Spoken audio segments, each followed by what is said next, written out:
now they are now expelled from the land. Allah did it. It seems as though the land was not given to them unconditionally.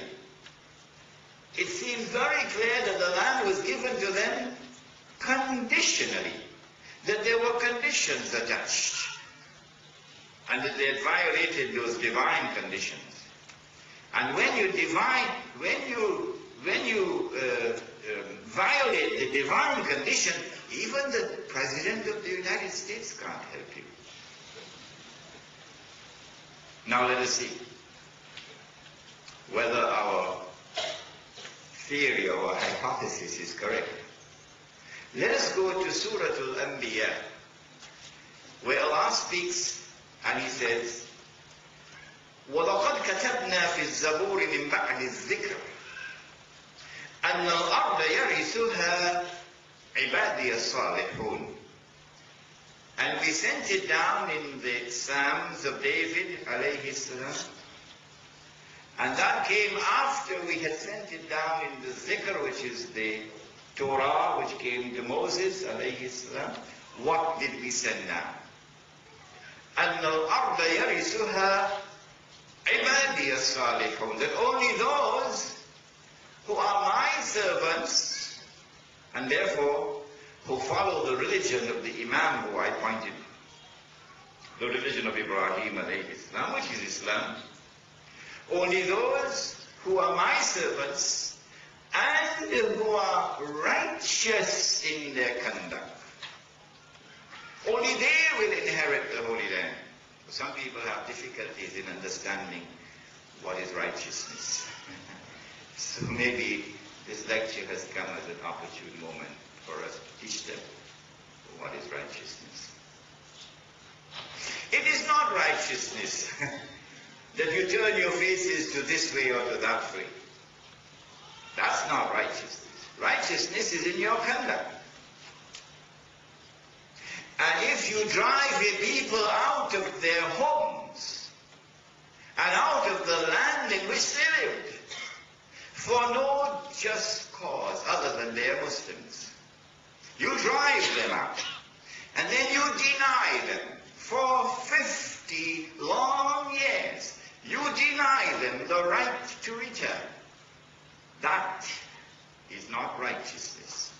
Allah says in Surah Al-Hajj, أُذِنَ لِلَّذِينَ يُقَاتَلُونَ بِأَنَّهُمْ ظُلِمُوا وَإِنَّ اللَّهَ عَلَى نَصْرِهِمْ لَقَدِيرٌ الَّذِينَ أُخْرِجُوا مِنْ دِيَارِهِمْ بِغَيْرِ حَقٍّ إِلَّا أَنْ يَقُولُوا رَبُّنَا اللَّهُ.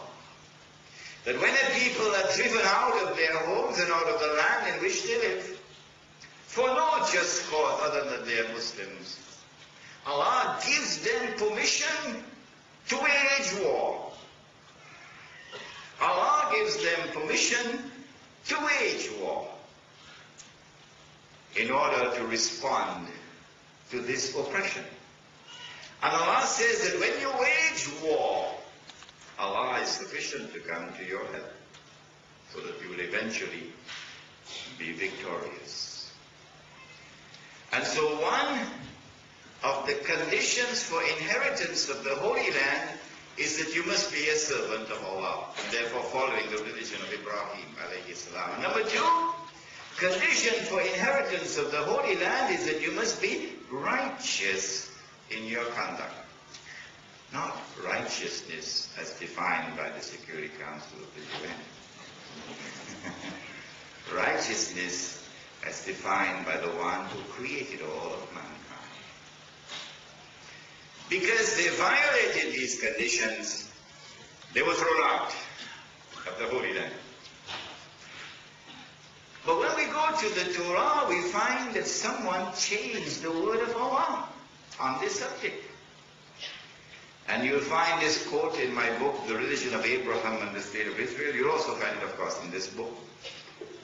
It is not because of righteousness that the Lord your God has given you this good land to inherit it.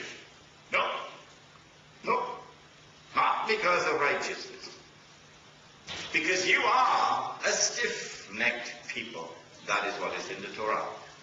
Implication of this statement is that whether you are righteous or you are not, the land is still yours.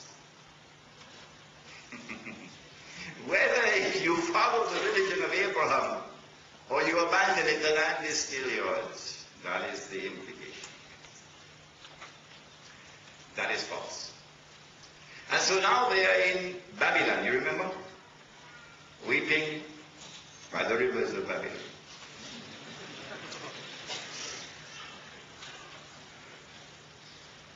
And then Allah sent prophets to them, because they're still living as a homogeneous community. Among the prophets who were sent to them is, of course, the famous prophet Daniel, and then there is Isaiah. And these prophets communicate a divine promise. A divine promise. Listen carefully to this promise, because this is at the heart of Jerusalem in the Quran. The promise is still there in the Torah, you can read it, in the Jewish scriptures, that Allah was going to send a prophet who will be known as the Messiah, Al-Masih.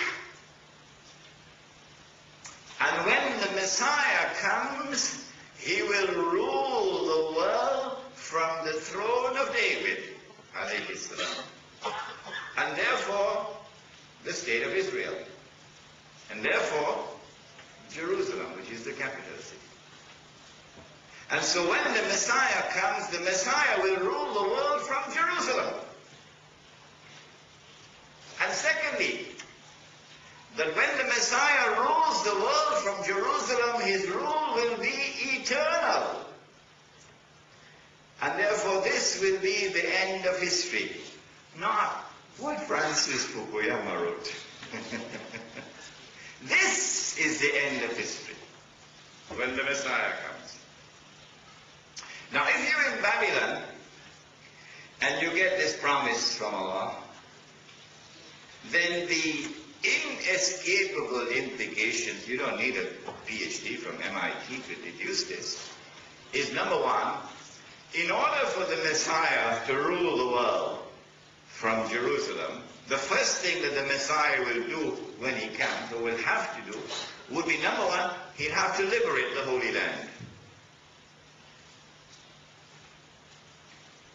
Having liberated the Holy Land of Babylonian rule, the second thing that he'd have to do would be to bring the Israelite people back to the Holy Land. The third thing that he'd have to do would be to restore the state of Israel. The fourth thing he'd have to do would be to ensure that that state of Israel becomes once again the ruling state in the world, once again. And so the golden age will come back. And then the Messiah can rule the world from Jerusalem. And so while they're weeping by the rivers of Babylon, they're waiting for that day when the Holy Land will be liberated. And then there was an awesomely important change in international relations. The Persian Empire defeated Babylon. And the Persian king, then having liberated the Holy Land of Babylonian rule, then ordered that the Jews be allowed to return to the Holy Land. Not as tourists, but to reclaim it. And that the temple or the masjid be reconstructed. And so when Banu Israel returned to the Holy Land and the temple was rebuilt, there is expectancy in the air. The Messiah must be around the corner. Everybody is talking about it. Messiah must be around the corner. And then Allah raised a man. Oh, he was a very strange man. You can't